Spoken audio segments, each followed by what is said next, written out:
Des chefs religieux et traditionnels du continent africain ont tous convergé ici pour mettre fin à une pratique que certaines de leurs institutions soutiennent depuis de nombreuses années. Les discussions sont centrées sur la fin des mutilations génitales féminines et sur le mariage des enfants d'ici 2030.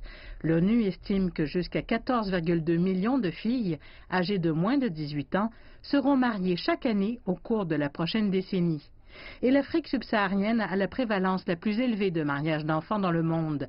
Des pays comme le Niger, le Tchad et la République centrafricaine, par exemple, figurent en tête de liste des pays enregistrant le taux de mariage d'enfants le plus élevé.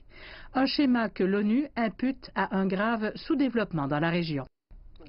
Ce que nous disons ici, c'est donner une chance aux femmes et aux filles. Donnez-leur une chance de contribuer à notre développement économique, à notre prospérité.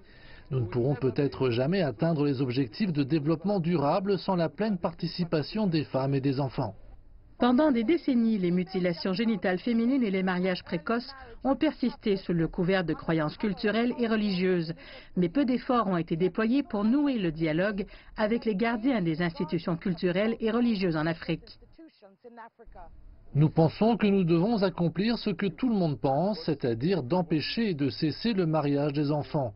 C'est ce que nous ferons ensemble avec notre gouvernement local et avec les gens de notre communauté, pour comprendre et pour leur montrer qu'il ne suffit pas de dire stop, mais plutôt pourquoi nous devons arrêter. En tant que chefs traditionnels, nous sommes les gardiens de la culture.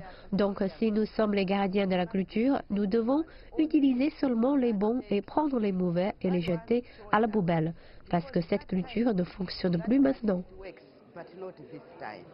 Les consultations proposeront un cadre pour le sommet de l'Union africaine de l'année prochaine avec les autorités traditionnelles et culturelles sur la fin du mariage des enfants et des mutilations génitales féminines.